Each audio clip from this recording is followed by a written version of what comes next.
Welcome to our presentation. My name is Owen M, and my esteemed and valued colleague is Dr. Michael Flanigan. The title of our presentation is White Supremacy and the Big Lie, and the role of social and emotional learning in the fight over K through 16 curricula in American schools. In terms of our presentation, what can you expect? While I'll address the cultural war currently unfolding in the United States, I will place this cultural war within a historical context, drawing on Fernand Braudel's conceptualization of the law and direct. I do this because George Orwell anticipated many of the strategies currently being utilized by the radical racialists in their attempts to ensure the enduring dominance of white supremacy. The strategy is very simple: demonize domestic forces that have and continue to fight against racial, gender, and religious inequality.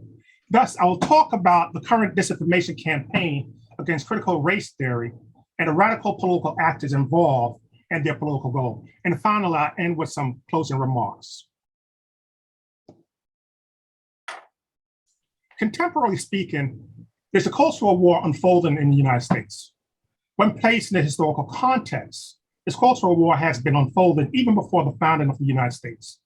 Indeed, it can be seen as early as 1660s and 1670s with the passage of laws in British colonies of Maryland and Virginia that rendered the children of enslaved women part of sequitur ventrum, which means the condition of the mother is passed on to her children.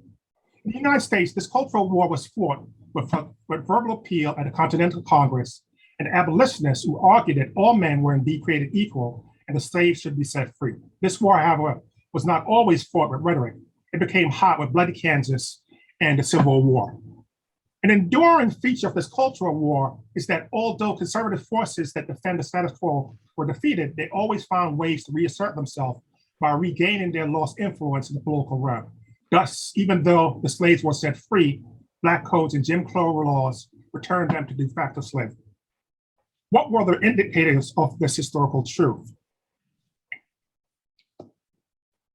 Well, because of what W.E.B. Du Bois termed Black Reconstruction, which lasted from 1865 to 1877, Blacks were elected to the American Congress and the Senate. Eric Foner estimated that about 2,000 African-American males were elected to political office at the local, state, and federal level during the period of Black Reconstruction. But by the end of 1887, Black representation in American Southern state houses and the representation in American Congress was undone until almost 100 years later.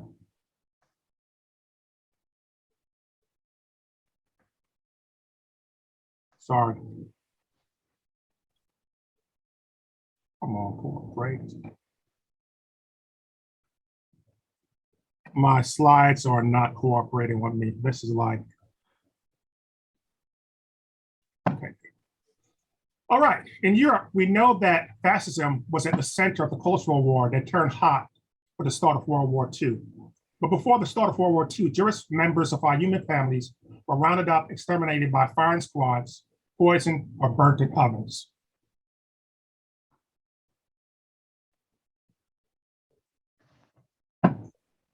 My apologies again. This is rather odd. My computer is not responding to my prompts.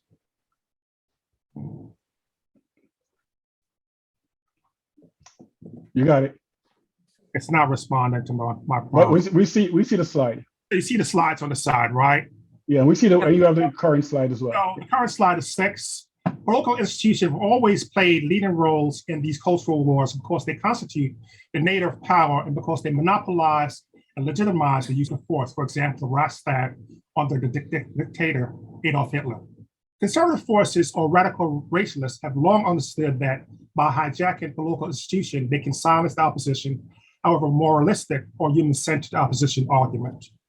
And now we go to slide 7. Conservative forces have convinced many Americans that their freedoms are under attack by Black Lives Matter advocates, abortion-loving atheists, and the radical lefties. By wrapping their anti-Black, anti-women, and anti-Semitism in the language of religious revivalism, patriotism, and family values, they've effectively been able to disguise their radical racialist political agenda in euphemistic language of pro-life, pro-America, and exceptionalism of Western civilization. And this is where George Orwell is important, in that he speaks to us when he says that we have now sunk into the depth at which the restatement of the obvious is the first duty of intelligent men, and I'll add women also.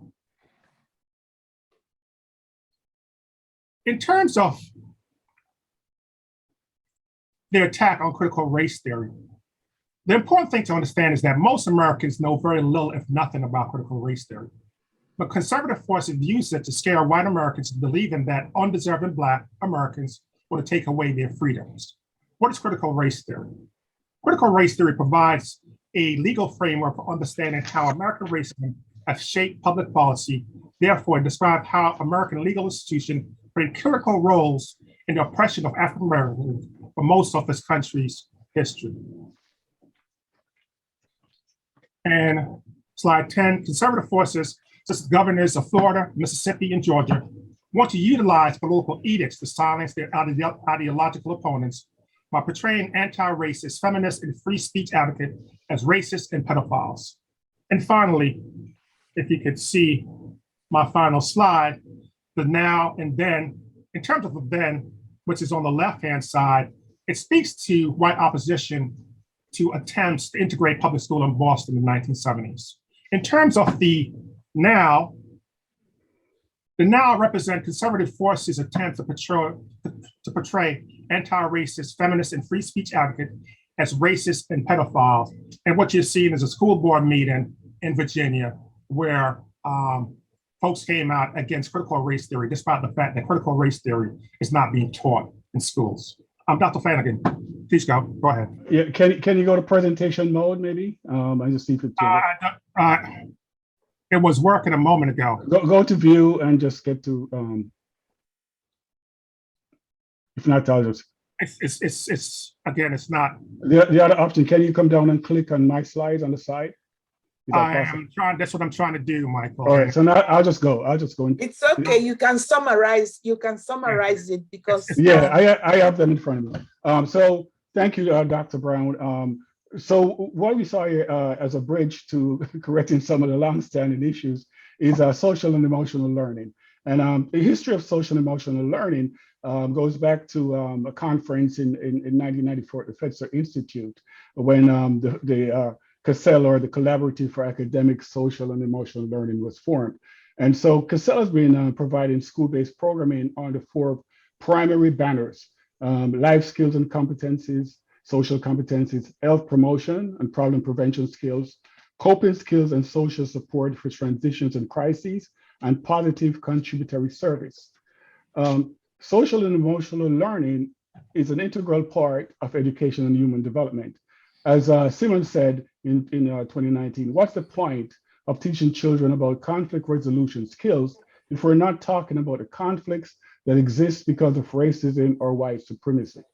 So the process, SEL is a process through which young people and adults acquire and apply the knowledge, skills, and attitudes to develop healthy identities.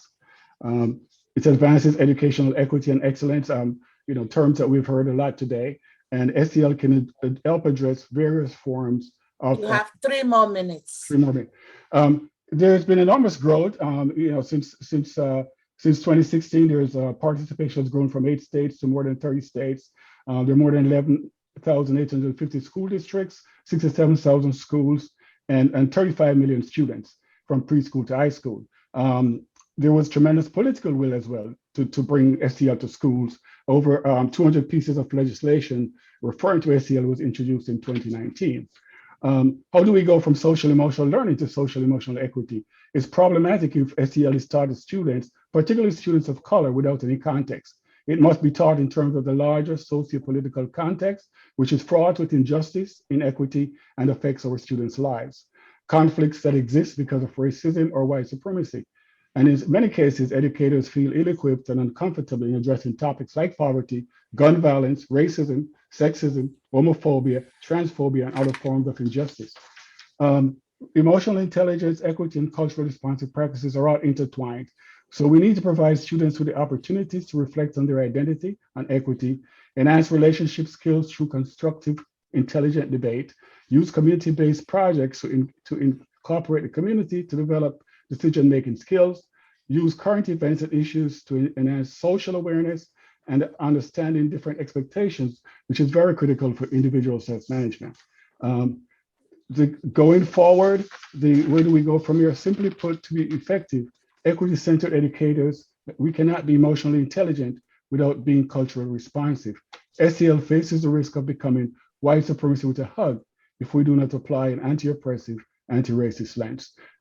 That's the presentation. There's a slide at the bottom which I don't have, but I thank you for your time. And I thank, especially I thank Dr. Veronica, Dr. Roll, Greg Myers, and a lot of the other folks who were here. Patricia, I just want to put that up.